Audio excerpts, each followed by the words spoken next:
What's up guys, this is Koro. Welcome to my channel. Nag-share ako ng opinions ko, experiences at iba pa na related sa crypto, NFT or Web3 projects.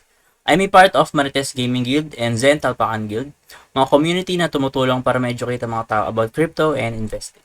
Hindi kami mga financial advisors at nandito lang kami para tumulong sa inyo. Mandatory pa din na you do your own diligence. So without further ado, let's dive right in. Hello guys, what's up? Welcome back dito sa ating channel. Koro NFT nga pala, and for today, ang pag-uusapan natin is all about play to earn. So, ang play to earn na to is si Panic Ape. So, follow-up video lang to kasi update to, and actually, nagkaroon tayo ng review dito last time. If ever hindi nyo pa napapanood, pinakita ko doon kung paano ako nag-invest dito kay Panic Ape. And for today, gusto kong testingin yung kanilang claiming system or yung kanilang withdrawal system. So, papakita ko yun sa inyo, pero bago yun, syempre, magkiklaim muna tayo ng NFT items. So, as you can see, ito yung NFT items natin. So, open natin. So, dalawa yung na-open ko everyday, no? So, isa free, tapos yung isa free din naman, pero kailangan mag-post ng tweet. So, mag-post muna tayo ng tweet para doon sa isa. So, click natin yung post tweet, tapos milalabas to. So, change mo lang to, no? So, lagyan mo lang everyday I'm playing. Ayan. Tapos, post mo lang siya. So, after mo siya i-post, balik ka kay Panic Ape. Ayan. As you can see, posting, make sure to post. Ayan. So, refresh natin, no? Ayan. So, pag-refresh mo, ayan, nakalagay na, the tweet has been posted successfully. Tapos, pagka-click mo yung X, pwede ka ulit mag-open ng isa pang NFT item. So, claim natin yan. So, as you can see, dalawang tool na level 1 yung na-claim natin. So, sayang kasi hindi ko siya araw-araw nakiklaim yung parang NFT item na libre. So, pang boost kasi to.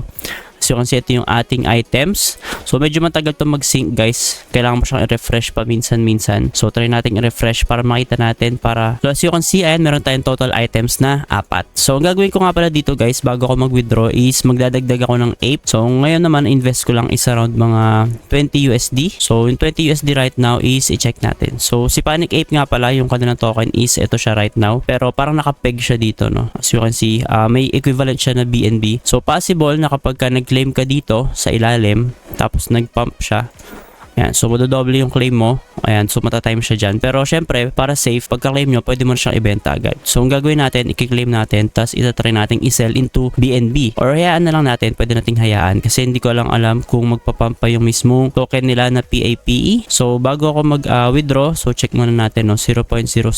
So check natin guys, check ko lang dito sa Crypto Warlords kung ilan yung mismo parang equivalent ng 20. So ang 20 is 0.034. So 35, ayan, so 0.035. So 0.035 ang ating ilalagay.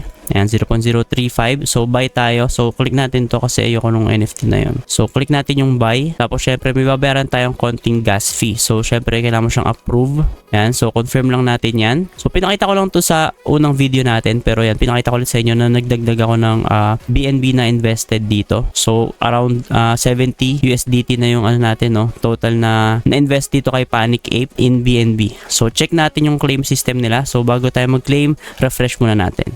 So guys, as you can see, upon refreshing yung kanilang web page, no? So refresh ulit natin. So ang nangyari kanina is nag-automatic claim na yung ano natin, PAPE token natin or PAPE token. So after ko magdagdag, yung total na farm ko na kanina, yung claimable amount ko is na-claim na siya automatically. As you can see, amount earned. So napunta na siya dito. As ang equivalent niya right now is 0.00793.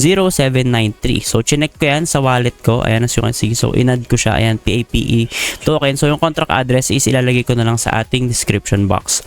So, lumabas na siya sa ating wallet. So, automatic claim siya, no? So, ganun pala nangyayari. Pwede mo siyang i-claim manually anytime. And at the same time, kapag ka nag-add ka ng investment, yung mga current rewards na na-farm mo is mag-automatic claim na siya. So, as you can see, ito yan, yung PAPE token. So, pag click ko yung max, ito yung equivalent value niya, which is 0.0079 or around 5 or 4.5 USDT worth ng BNB. So, ito yan guys, no? As you can see, kung nag-claim ako ng maaga-aga, so, possible na yung mismong reward ko is magdoble na. Pero nga, ang gagawin ko na lang is i-claim ko siya pero hindi ko muna siya i-TTP or ibebenta. Pero syempre, kanya-kanyang diskarte yan. Yun yung diskarte ko. Kaya naman, pwede naman para mas safe or pinaka-safe na play is after nyo mag-claim is ibenta nyo na agad siya. Para in case na mag-dump yung token is hindi madama yung mismong value ng rewards nyo. So going back, ito na yung ating dalawang NFT. Yung una kong NFT is 0.1 BNB yung invested ko. Next naman is yung kanina which is 0.035.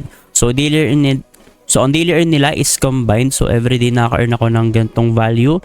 Tapos, pares na silang may items. Pero kulang pa yan, guys. Sana makuha ako ng level 2, no? So, araw-araw magkiklaim lang tayo dito ng boxes. Huwag nyo kakalimutan kasi ako nakakalimutan ko mag-claim ng boxes minsan. So every 24 hours yan, tapos twice ka a day pwede kang mag-claim. One is yung kiklik mo lang yung open dito, and then next naman is yung magpo-post ka ng tweet bago ka mag-claim ulit ng back. So yun lang guys for Panic Ape. Sana nagustuhan nyo yung video na to. If ever may mga questions kayong clarifications, pwede kayong mag-comment sa ating comment section. If ever mga updates din ako dito, if hindi ko kayang gawa ng video, mag-post din ako sa aking TikTok and Facebook. Kaya make sure naka-follow kayo sa ating mga social media accounts. Yun lang guys, pinakita ko lang yung mismong withdrawal system ni Panic Ape. Yun lang guys, gusto ko lang pakita sa inyo yung withdrawal system ni Panic Ape, and working naman siya right now. Pero syempre, ang invest nyo lang is yung kaya nyong mawala, and mag-learn kayo mag-manage ng risk nyo. Yun lang guys, and see you sa ating next video.